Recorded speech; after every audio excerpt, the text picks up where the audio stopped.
తిరుమలలో నిత్యహారతి వ్యవహారం తెరపైకి వచ్చింది. కర్ణాటక చట్టసభ ప్రతినిధులు ప్రముఖులకు తిరుమలలో మొదటి హారతి అందుకునేందుకు అవసరమైన ప్రోటోకాల్ ఇస్తామంటూ రాష్ట్ర ముఖ్యమంత్రి డీకే శివకుమార్ చేసిన వ్యాఖ్యలపై అభ్యంతరాలు వ్యక్తమవుతున్నాయి. కర్ణాటక సీఎం డీకే తీరును టీటీడీ పాలక మండలి సభ్యుడు భాను ప్రకాష్ రెడ్డి తప్పుబట్టారు. తిరుమలలో కర్ణాటక మంత్రులు ఎమ్మెల్యేలకు నిత్యహారతి దర్శనం అడగడం సరికాదన్నారు. మైసూరు మహారాజుకు నిత్యహారతి దర్శనం సాంప్రదాయిక గౌరవం మాత్రమేనని, రాజకీయ నాయకులకు కాదన్నారు.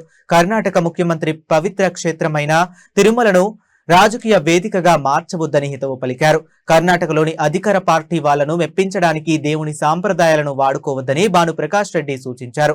ఒకవేళ కావాలనుకుంటే కర్ణాటకలో గుడి కట్టుకుని దర్శనాలు ఇప్పించుకోండి అంటూ ఘాటుగా స్పందించారు.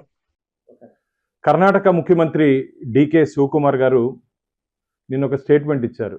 తిరుమలలో నిత్య హారతుల్లో ఎమ్మెల్యేలని, మంత్రుల్ని, ఇంకా అధికారుల్ని నేను దాంట్లో దర్శనం కలిగించే భాగ్యం కల్పిస్తామని చెప్పి, అయ్యా ఇది మైసూర్ మహారాజుకి ఇచ్చినటువంటి గౌరవార్థం, రాజకీయ నాయకుల కోసం కాదు. అది ముఖ్యంగా మీరు గుర్తుపెట్టుకోవాలి. దీన్ని రాజకీయ క్షేత్రంగా చేయొద్దండి డీకే శివకుమార్ గారు. ఇది ఇక్కడున్నటువంటి సాంప్రదాయాలు ఆ రోజు మైసూర్ మహారాజుకి గౌరవార్థం ఇచ్చినటువంటి సాంప్రదాయాలు. ఇదేదో రాజకీయ నాయకుల్ని మెప్పించడానికి వాళ్ళని మీరు ఇలా వెనకేసుకురావడం ఇది మంచిది కాదు. ఖచ్చితంగా రేపు జరగబో ధర్మకర్తల మండలి సమావేశంలో దీని మీద నేను చర్చిస్తాను. ఖచ్చితంగా ఇలాంటి సాంప్రదాయాల్ని తిరుమల తిరుపతి దేవస్థానాలు ఒప్పుకునే ప్రసక్తే లేదు. ఇది ఆధ్యాత్మిక క్షేత్రం, డీకే శివకుమార్ క్షేత్రం కాదు. తిరుమల తిరుపతి దేవస్థానాలు డీకే శివకుమార్ చెప్పినట్టు వినే ప్రసక్తి లేదు ఇక్కడ మాకు.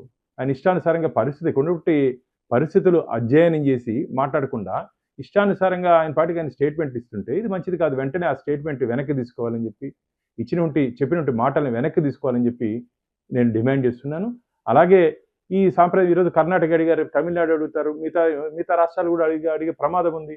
కాబట్టి ఎట్టి పరిస్థితుల్లోనూ ఇక్కడ సాంప్రదాయాల్ని మేము డీవియేట్ చేసే ప్రసక్తే లేదు. ఇక్కడ సాంప్రదాయాల్ని మేము దాన్ని అలాగే కొనసాగిస్తూ ముందుకు పోతామే తప్ప ఈ వ్యక్తిగత అజెండా తీసుకొని వచ్చి, ఇక్కడ రాజకీయ అజెండా తీసుకొని వచ్చి ఈ ధార్మిక క్షేత్రాన్ని రాజకీయ పునరావాస కేంద్రంగా మార్చకండి. తిరుమల తిరుపతి దేవస్థానాన్ని రాజకీయ పునరావాస కేంద్రంగా మార్చకండి. మీ పార్టీ వాళ్ళని మెప్పించడానికి, మీ పార్టీలో పనిచేసే నాయకుల్ని మెప్పించడానికి మీరు కావంటే మీ ఊర్లో ఏదైనా గుడి కట్టుకొని దానికి తిప్పించుకోండి, మాకేం అభ్యంతరం లేదు. తిరుమల తిరుపతి దేవస్థానాల్లో ఇటువంటి సాంప్రదాయాన్ని కాపాడుకోవాల్సిన నైతిక బాధ్యత మనందరి మీద ఉంది. కాబట్టి మీరు ఇచ్చినటువంటి స్టేట్మెంట్ వెంటనే వెనక్కి తీసుకోవాల్సిందిగా నేను డిమాండ్ చేస్తున్నాను.